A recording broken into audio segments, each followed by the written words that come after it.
बिस्मिल्लाहिर्रहमानिर्रहीम। अस्सलाम वालेकुम गाइस, कैसे हैं आप सब। उम्मीद करता हूँ सब खैरियत से होंगे। आज हम आपको बनाना सिखा रहे हैं कोफ्ते, जिसकी रेसिपी ये है। हमने 2 टीस्पून हमने लिए खसखस, 2 टीस्पून हमने लिए चने, सफ़ेद चने भुने हुए, 1 टीस्पून हमने लिया हुआ साबुत धनिया, 1/2 टीस्पून हमने लिया हुआ गरम मसाला पिसा हुआ, और 8 से 9 अदद हमने ली हुई है छोटी इलायची, 2 बड़ी इलायची कर ली है, और इसका हमने अच्छे से पाउडर बना लिया। 4 अदद हरी मिर्चें ली हैं, ठीक है। 1 कटोरी हमने हरे धनिए का लिया है, इसे भी अच्छे से। और हमने 2 अदद नॉर्मल साइज़ के प्याज लिए,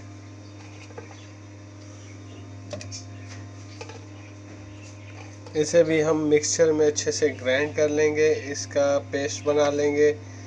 ये जो रेसिपी है ये आधा किलो कीमे की है। अगर आप किलो बनाना चाहें तो डबल कर लीजिएगा इसे। ये जो है ये आधा किलो कीमे की। इसमें हमने 1 इंच जो है अदरक का टुकड़ा भी शामिल कर। सो गाइस, हरा धनिया, हरी मिर्च, प्याज, अदरक, इसका पेस्ट हमने बना लिया। ये हम अब इसमें शामिल करें। ठीक हो गया। इस कीमे को हमने अच्छे से मिक्सचर में ग्राइंड कर लेना है, ठीक है।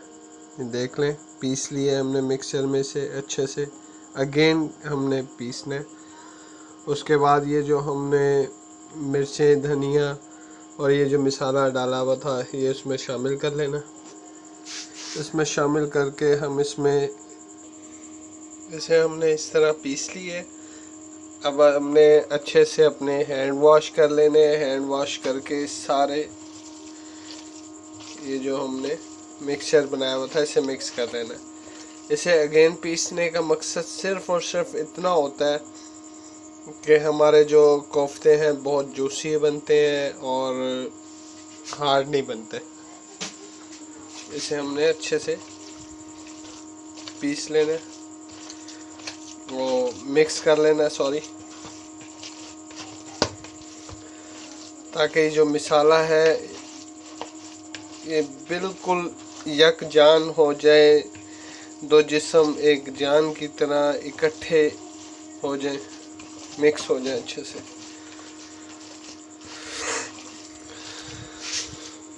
जैसे आप आटे में मुक्कियाँ लगाते हैं इस तरह मुक्की भी लगा लें और एक कर लें।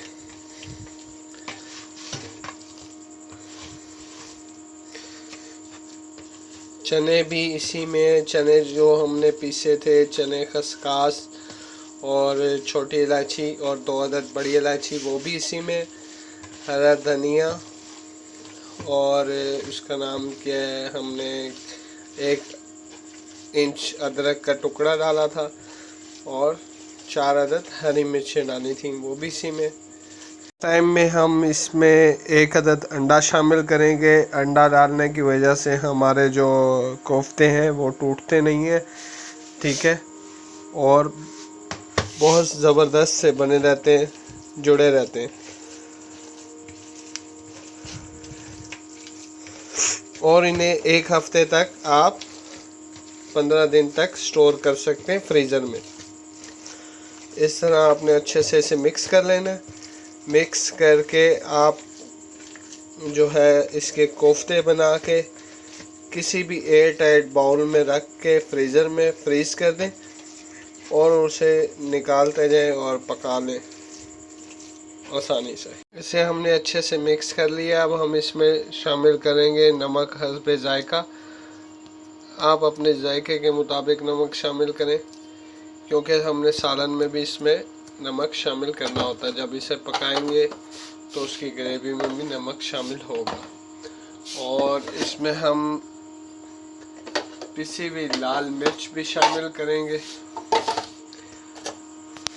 हाफ टी स्पून हमने इसमें पिसी हुई लाल मिर्च शामिल किया। अब हम अगेन इसे अच्छे से गूंद लेंगे।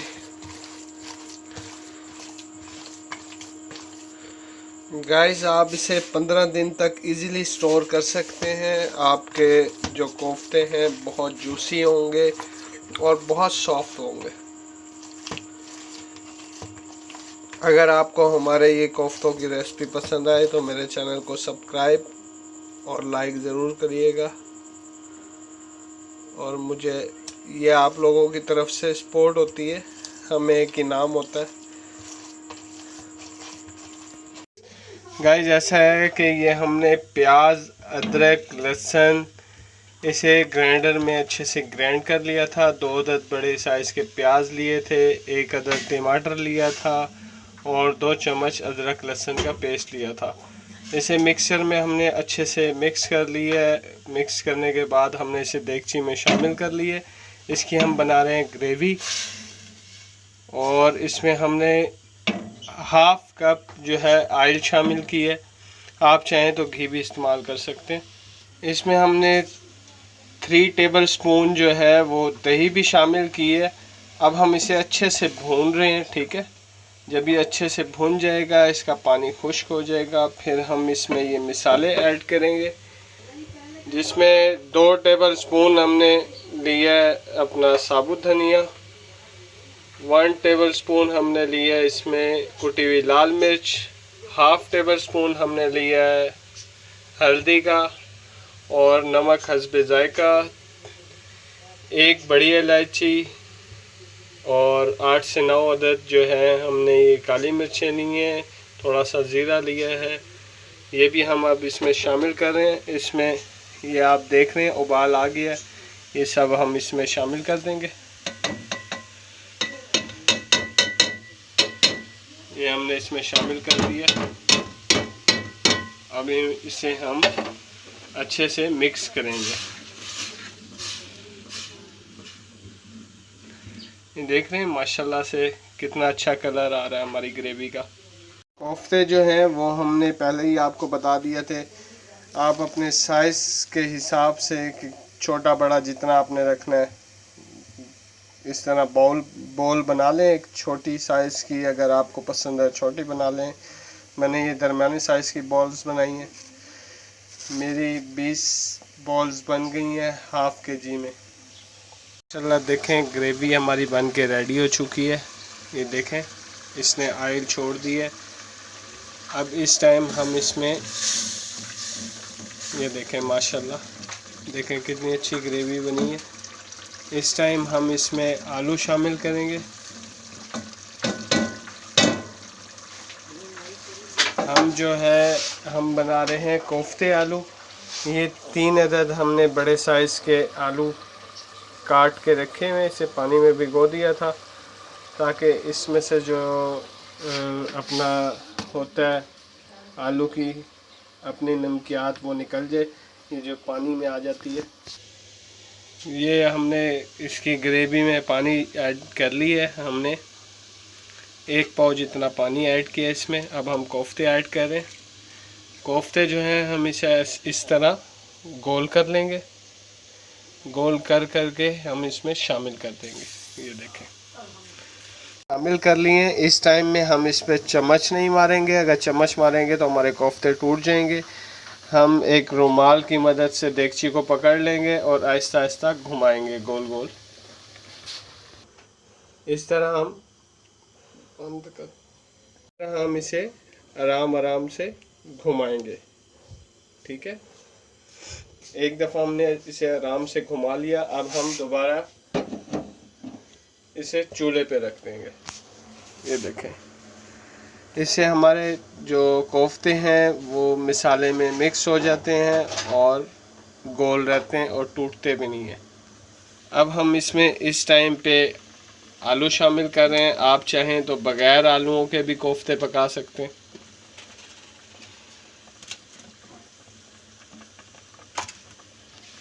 इस टाइम पे आलू डालने का मकसद सिर्फ इतना होता है कि हमारे कोफ्ते के साथ साथ हमारे जो आलू हैं वो भी अच्छे से गल जाए। नरम हो जाए। आलू शामिल करने के बाद हमने इसे एक दफ़ा देगची को फिर से हिलाना है। गाइस आपने देखा है कि हमने ये जो कोफ्ते शामिल किए उसके बाद हमने इसमें चम्मच नहीं मारा, चम्मच का इस्तेमाल नहीं किया, हमने सिर्फ देगची को हिलाया। इससे हमारा जो कोफ्ता है वो टूटता नहीं है। हमने इसमें डोई का बिल्कुल इस्तेमाल नहीं करना जब तक हमारे कोफ्ते अच्छे से पक नहीं जाते और ऑयल ऊपर नहीं आ जाता। जब ऑयल ऊपर आएगा फिर हम डोई का फिर भी इस्तेमाल नहीं करेंगे, हम ये चावलों वाले चम्मच का इस्तेमाल करेंगे सिर्फ भूनने के लिए। जब तक ये भूनने की इससे नौबत नहीं आ जाती तब तक हमने देगची को हिला हिला कर इसे अच्छी तरह पकाना है, क्योंकि हमारे कोफ्ते हर तरफ से पके होने चाहिए, कच्चे नहीं होने चाहिए। भूनने का टाइम आ गया है, आपने इसे हल्का हल्का चम्मच से इस तरह, ताकि हमारे जो कोफ्ते हैं वो टूटे ना, ऊपर नीचे करना है चारों तरफ से।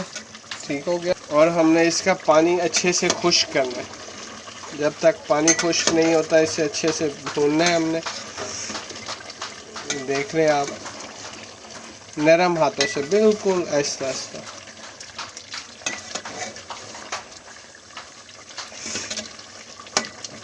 इसे अच्छे से इसकी भुनाई करनी है, ऑयल ऊपर आ जाएगा। देखें गाइस, मिसाले ने जो है वो ऑयल छोड़ दी है, पानी हमारा खुश्क हो गया है। अब इस वक्त में आके जितना पानी शोरबा हमें चाहिए हम उतना पानी शामिल कर देंगे, जितनी ग्रेवी हमें चाहिए उतना पानी शामिल कर दिया। हम 2 अदद हमने हरी मिर्चों को दरमियान में से 4 हिस्सों में कट कर लिए है, वो हमने इसमें शामिल कर लिए। अब हम इस पर दम लगा देंगे। 2 से 3 मिनट हम लो फ्लेम पे, बिल्कुल दम वाली फ्लेम पे इसे दम पे लगा देंगे। कोफ्ते आलू हमारे रेडी हो चुके हैं। इसकी गार्निशिंग के लिए मैंने इसमें थोड़ा सा धनिया ऐड किया है। ठीक है, अब इसे हम बाउल में एक निकाल लेंगे। हमने इसे डिश आउट कर दिया। अब इस पे हम हल्का सा चुटकी भर गरम मसाला ऐड करेंगे और अपने मेहमानों के और अपने घर वालों के आगे सर्व करेंगे। अगर आपको मेरी वीडियो पसंद आई तो मेरे चैनल को सब्सक्राइब, लाइक ज़रूर करिएगा। ये आप लोगों की तरफ से हमें एक इनाम होता है। ये एजाज़ दे के हमें खुशी महसूस होती है। आप लोगों की तरफ से हमें जब ये एजाज़ मिलता है हमें बहुत खुशी महसूस होती है। अब दे मुझे इजाज़त। अल्लाह हाफ़िज़।